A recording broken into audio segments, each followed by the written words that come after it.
Okay, let's get started. The sort of headline for this week was the martech.org sort of list of their predictions for what's going to, boom in 2023, and headless commerce was their sort of one of their sort of booming topics on the list. So why don't you sort of walk us through what they said about it, and more importantly, I guess, what Jay Myers from Bold Commerce said about it, and Rob Daines from Cloudinary said about it too. Yeah, so the prediction itself is that they expect more retailers to take a headless approach to commerce. And this is coming from Jay Myers, co-founder of Bold Commerce. He says, in 2023, we'll see more retailers adopt technology that powers checkout on any digital and physical channel to meet shoppers where they are most engaged. As part of this, we'll see retailers moving to take a headless approach to commerce to offer shopping experiences beyond the limitations of their traditional e-commerce platforms. Rob Daines, he went on to add, VP of strategy at Cloudinary, he went on to add that the data collected and connected in these headless commerce systems is what's going to drive the rich customer experiences. And it enables marketers to access deep customer insights with less effort and create immersive customer experiences that foster conversions and sales. And he also added that when developers go to create these experiences, they'll be able to do it more quickly and at scale without any downtime as they move away from legacy technology towards headless. And then Jay Myers, he responded again, brands are going to introduce customized digital shopping on any channel that they weren't organically designed to cater to completing the purchase. So packaging, videos, even fitness equipment. So basically you can see people cycling on Peloton and they can then go to an e-commerce site and complete a purchase more easily. Like all those benefits of headless commerce. Yeah. It's not necessarily news for anybody who's following the headless trend and has been following for a couple of years. This is the kind of stuff we've been hearing about and we'll continue to hear about. I suppose the news here is that this conversation is now penetrating into just like general MarTech conversations, right? Before it was like relatively niche conversations happening with like, developers who want to be on the cutting edge and use different frameworks, stuff like that.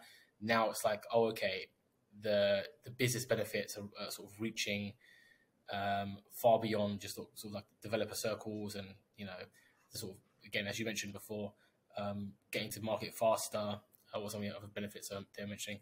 Yeah, less downtime, customized shopping experiences, faster time to market. These are the type of things that, businesses want to hear, CEOs want to hear about. And it's interesting that we're just sort of seeing more of these sort of headless conversations popping up on MarTech news websites and that kind of thing. So interesting from that perspective. There's a few more predictions that they had.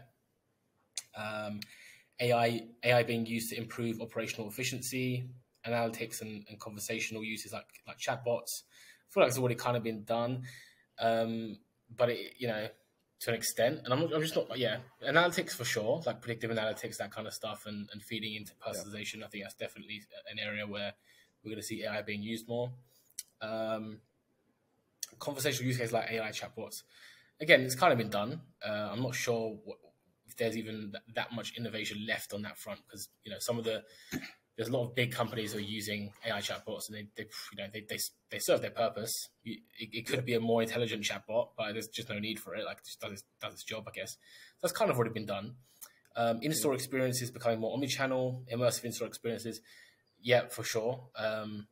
Not sure exactly again what the role of AI is here, but for sure, like sort of digital signage, AR, if anything, will be more of a thing there. AR, maybe even VR in the stores type of thing.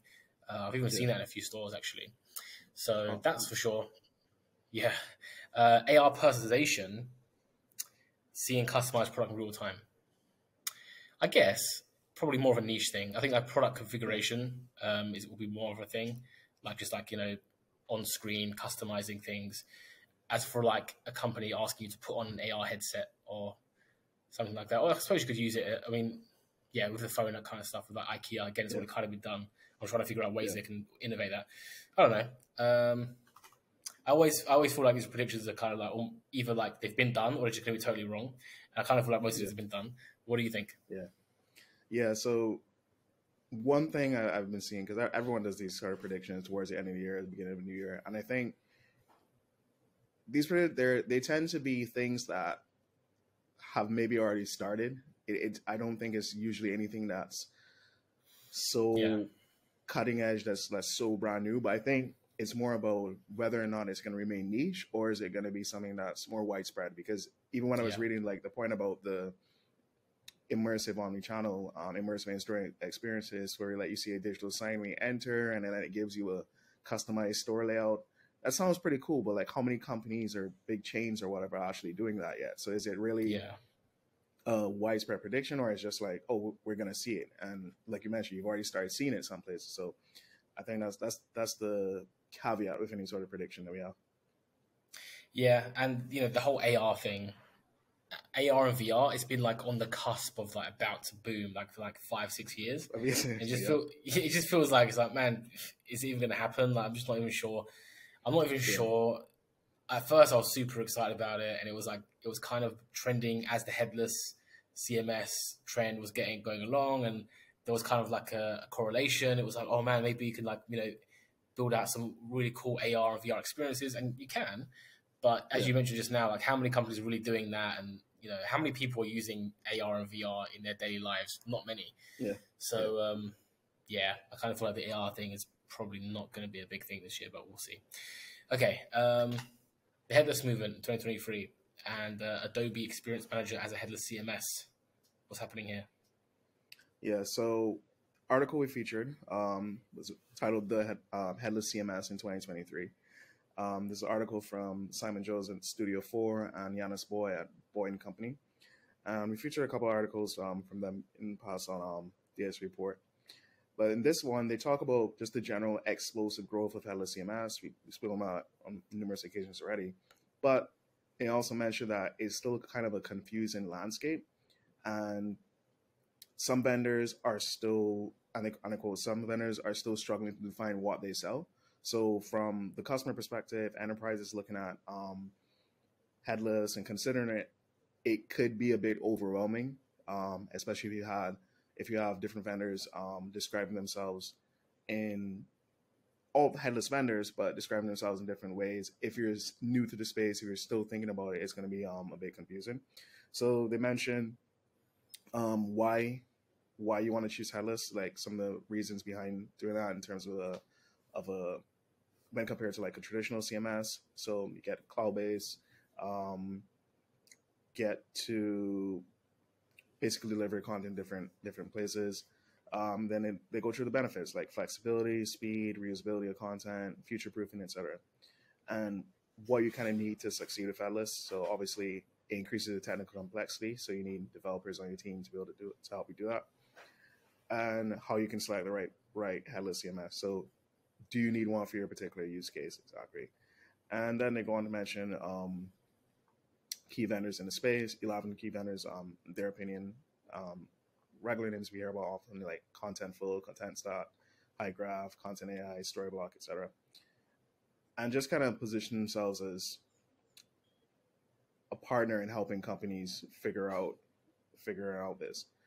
And one of the things I think that was key when they mentioned was that people turn to digital agencies for help, because basically you have to know if your use case even warrants Headless. Like it's niche. It's still relatively niche, let's say.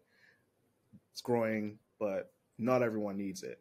And it's interesting. A lot can depend on the size of the company. The other story kind of featured was a LinkedIn post from Shithra Madan, technical lead at Whitbread, which is one of the UK's largest operators of hotels and restaurants, with some of the country's most successful hospitality brands. So it's a huge company, almost 10K employees listed on LinkedIn. And in the article that they linked out to, she mentioned that they opted to move from, they were on AEM, Adobe Experience Manager, the monolithic version of that, and then they decided to go headless to give their developers a better front-end experience. So for every company, I think one of the other articles trying to mention the headless movement in 2023, for every company, it's going to vary their needs, their use cases, and digital agency is going to have a big part to play. For sure. Just to clarify, so that company they went headless, but like with Adobe, right? With AEM. Yeah, yeah, Yeah, yeah. So yeah, they were already working with AEM, and they just moved to the yeah, headless version. yeah. So you touched on a few important points. The confusion in the landscape, unlike other industries, I think as headless grows and expands, and I think it's actually become more confusing for the buyer, right? It's going to become more Yeah, confusing for enterprises trying to decide, because on one hand, you've got these traditional CMSs, like a Drupal, for example, that's always been there, but is like becoming, becoming headless as much as possible. Then you've got like the sort of, larger enterprise monolithic, sort of also on the side of Drupal, your site calls, your AEM, these sort of monoliths that are, again, in their own ways, making their way towards being headless, API first, composable, however you want to describe it. Then you've got the actual like headless CMSs that sort of sprung up in the last 5 to 6 years, who started off API first. They built that way. They've expanded in different directions from that point, but they started from that point. So you've got quite a few different flavors of headless CMS in the space right now, and a lot of companies have got no idea, should they stay where they are with the current with the Drupal, should they stay where they are with an Adobe, should they explore the market with these quote unquote newer players, which of the newer players is best for us? Should we migrate totally? Like, oh, we're on Adobe. Should like we totally move to Contentful or like some? yep. So as you mentioned, like the agencies are going to have a bigger role to play, right? Even though they've been playing a huge role, it's going to become even more important for them to really engage with these, not just with the customers and the vendors, to ensure Yep. that they know the market well enough to make the correct decisions and the correct calls for their clients, right? Because if a company comes on Adobe and they say, look, here's where we're at, we want to move to, content stack, it's the agency's role to say, great, I think that makes a lot of sense, but not for this part of your company. Like that part doesn't Yep. need to move. That's like fine, no need to do that. But these 2 or 3 areas, for sure, we need to get those into content stack or wherever else, and that makes sense, right? Because a lot of companies see it as an either-or thing, and so on and so forth. There's complexity to situations. Maybe sometimes it is an either-or thing, and sometimes you do need to move the whole thing to a headless CMS, and we've seen that happen many, many, many times, and we'll see that happening more. Yep. What you mentioned about it being super early, well, you said it was like kind of early. I think it's super early, right? I think Yeah. if you have a look again at like the market share of your site cores and your Adobes, and the Drupals, of course, their market share is huge, right? Just because they've been there for so long, right? These headless players that we talk about so often on DXP Report, because we talk about it every week, in our minds, it's kind of like always, it's quite a big segment of the market, and it's growing, and it is growing for sure, but it's still a very small segment. They've got a very small market share compared to the monoliths combined. So we're very, very early. The fact that a lot of these monoliths are moving towards headless, the messaging is more and more headless by the day, is sort of showing you where the pendulum is swinging. And again, it's going to become a confusing market as that pendulum does swing. And it's up to the vendors to make sure that their relationship with agencies is top notch, and they've got as many relationships with agencies as possible, because again, they're going to be leading a lot of these migrations or half migrations.